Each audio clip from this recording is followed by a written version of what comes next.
A nossa entrevista de todas as tardes, hoje vamos falar sobre uma perspectiva que é positiva, porque a Associação Paulista de Supermercados tem aí uma ideia de que pode aumentar as vendas e de que vai aumentar as vendas neste mês de junho por causa das festas juninas. Eu estou com o Rodrigo Mariano aqui na linha, economista da APAS, que vai conversar com a gente. Oi, Rodrigo, como vai? Boa tarde. Alô, Rodrigo? Não está conosco? Vem, Maria. Alô, Agora sim. Oi, Rodrigo, tudo bem? Boa tarde, Ronald. Boa tarde, Zaidan, Sônia. Tudo bom, Rodrigo? Boa tarde. Seja bem-vindo aqui, viu, Rodrigo? Rodrigo, me diga uma coisa, a perspectiva de crescimento de 5%, pelo que eu li do material divulgado pela APAS, leva em conta uma variação de inúmeros preços de produtos que são típicos dessa época e que vendem demais. Tá computado aí que as festas juninas tradicionais deixam de acontecer? Como que esses produtos vão sair do supermercado se as pessoas talvez festejem apenas dentro das próprias casas?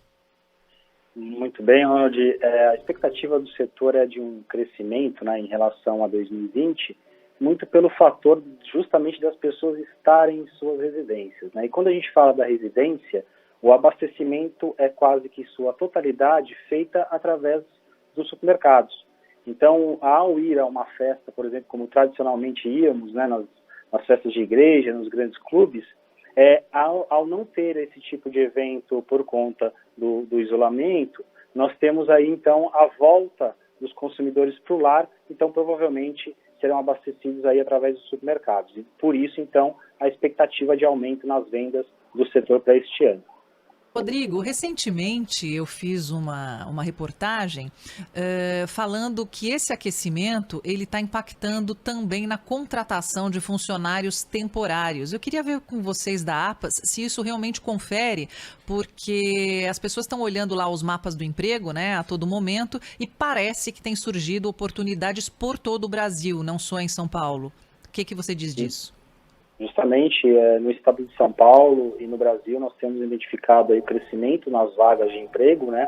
O número aí, que é o último número que nós temos através dos dados oficiais do Ministério do Trabalho, aponta que 2.000 novos postos de trabalho foram criados só no estado de São Paulo no setor supermercadista. Obviamente isso está dividido ao longo dos 4 primeiros meses, mas o comportamento é muito atrelado a essas datas comemorativas, né? Então, o Natal, por exemplo, gera uma grande contratação, o Carnaval, as festas juninas, são datas que tradicionalmente há contratações temporárias para justamente ali ambientalizar muitas vezes aquele espaço do supermercado, né? Onde monta-se ali aquelas ilhas com produtos típicos, os promotores de venda e outras funções ali que auxiliam aí nesse processo das festas juninas. Rodrigo Mariano, tudo bem? Boa tarde. Boa tarde, com relação ao aumento de vendas, claro, você tem um auxílio emergencial desidratado e tal, mas é uma graninha, até porque muita gente sem aquilo não tem nem o que receber. Mas a renda média, né, caiu com a pandemia, o Brasil já não tem lá uma renda média alta, mas caiu com a pandemia. E, claro, quem tem dinheiro continua consumindo, talvez troque uma coisa por outra, então, mas continua consumindo. Basicamente, a expectativa é de que quem continuou consumindo, porque tem dinheiro, continuou tendo renda, vai consumir mais ou mais gente comprará nos supermercados? Esse efeito, ele é de fato uma dicotomia, Zaidan, porque a renda média do brasileiro de fato foi prejudicada de 2021 em relação a 2020, né? Mas nós acreditamos que as pessoas que possuem ainda condições e uma renda média ainda sustentada, elas continuam tendo um comportamento de consumo muito maior em alguns itens até do que verificado em 2020. No caso específico dos festejos juninos, a expectativa de aumento se dá muito pela questão de você ainda não ter a possibilidade da realização das festas fora, né, como nós tínhamos nos tradicionais festejos juninos de anos anteriores. Então, haverá sim um aumento de consumo, mas concentrado em parcela da população, dado o cenário de menor renda, de maior desemprego que nós temos verificado nos últimos meses.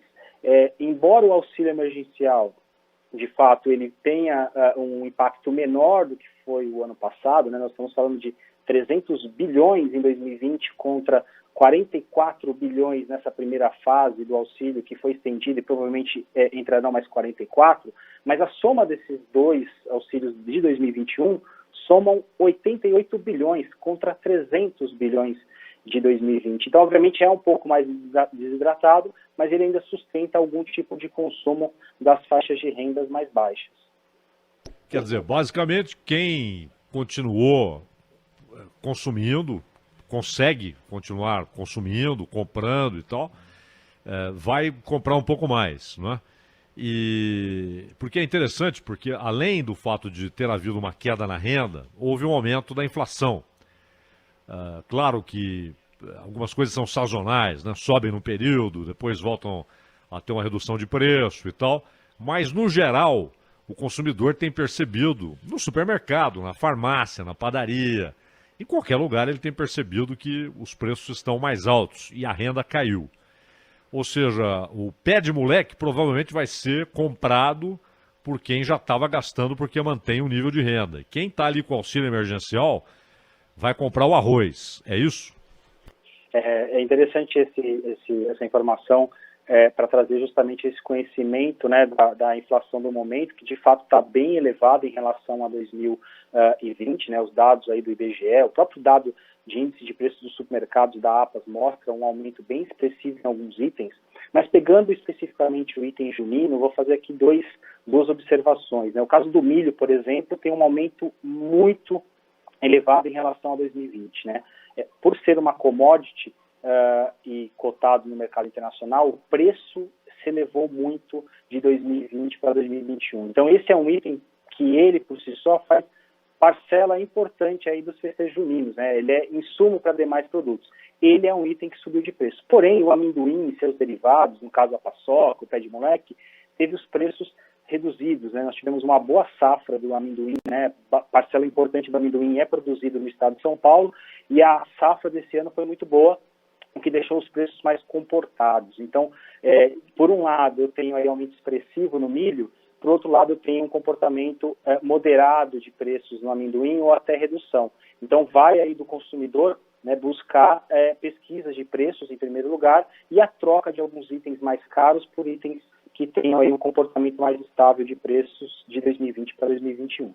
Justamente essa é a minha pergunta, Rodrigo. Eu queria saber sobre essa troca, pegando aí um gancho na pergunta do Zaidan, que foi excepcional, porque justamente a gente está numa época junina, só que não temos dinheiro como tínhamos antes para gastar em tudo.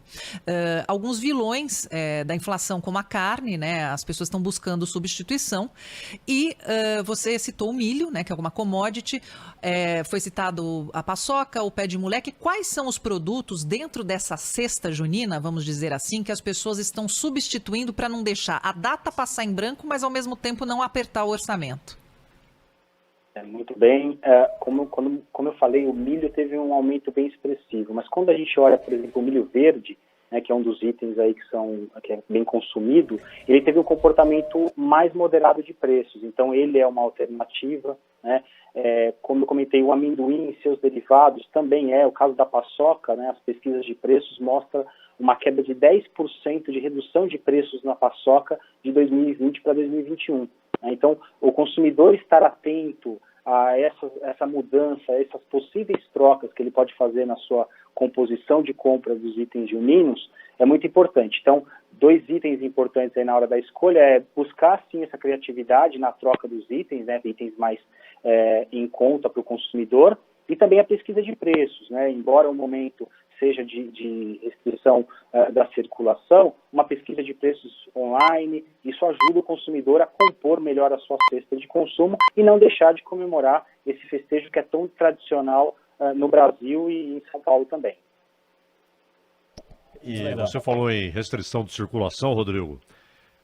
Foi muito importante que as pessoas tivessem, depois de algumas oscilações de governantes e tal, mas um bom senso de entender que quanto mais tempo a loja permanece aberta, mais você tem uma diluição da frequência, não tem uma concentração, né? Todo mundo ali, aquela superlotação, então uma fila gigantesca na rua esperando para entrar. um horário maior de funcionamento, ainda mais nesses momentos festivos, como você falou, em que há uma procura maior, né, pelos supermercados, é fundamental, né? E até aproveito para emendar uma pergunta com relação a que levantamento vocês têm. A gente, como consumidor, percebe o supermercado como um ambiente controlado, seguro. Os números confirmam isso? O nível de contaminação foi baixo nos supermercados, dos funcionários, assim por diante? Zaidan, desde o primeiro momento, né, desde o dia, ali na meados de março de 2020, o setor prontamente, né, atuou em seguir todos os protocolos, né, e a APAS encabeçou, né, a APAS como Associação Paulista aí dos Supermercados, encabeçou o movimento de trazer essa consciência para o setor, né, trouxe conhecimento, trouxe o envolvimento de toda a sociedade para discutir justamente a manutenção das lojas abertas, né? Lojas abertas não concentram o consumo das famílias, não geram aglomeração e, o mais importante, mantém toda uma estrutura da cadeia de abastecimento que surge lá no produtor, né? Uma loja fechada por mais tempo, ela provavelmente impacta não só na venda do supermercado em si, mas naquele agricultor lá de alface, do tomate das regiões aqui próximas, que tem o seu produto não disponível para o abastecimento das famílias. Então, diante disso, tivemos um papel aí relevante de trazer, sim, a comunicação para os associados, principalmente, da manutenção dos protocolos e da manutenção das lojas abertas para abastecer as famílias paulistas aqui, no caso do estado de São Paulo. Rodrigo, para encerrar de minha parte aqui, o emprego não aumentou e as pessoas passaram a receber um auxílio que é menor do que já tinham do que recebiam. Algumas famílias, inclusive, no primeiro auxílio lá no ano passado, passaram a ter até um rendimento maior do que tinham, porque não ganhavam R$600, não tinham R$600, e passaram a ter, de repente, 2 integrantes da família e consumir mais. Então, entendo eu, se não teve aumento de emprego e diminuiu o dinheiro, as pessoas estão comprando menos. O que as pessoas deixaram de comer nesse período, Rodrigo?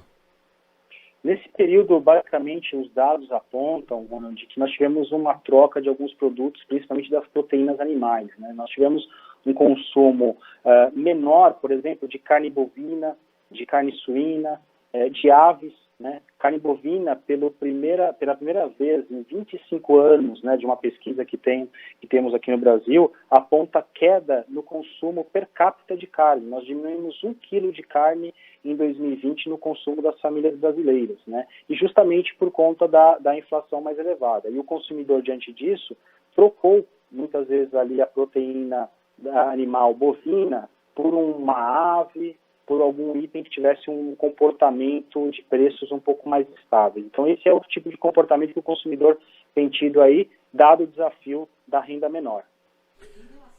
Em relação a junho do ano passado, Rodrigo, só para a gente finalizar, a gente nota, obviamente, esse aumento, que é disso que você está falando, mas você notou que é porque o consumidor perdeu, né, o poder aquisitivo de compra, claro, mas ele adotou mais essa coisa de fazer em casa, ou você vê outro fator nisso?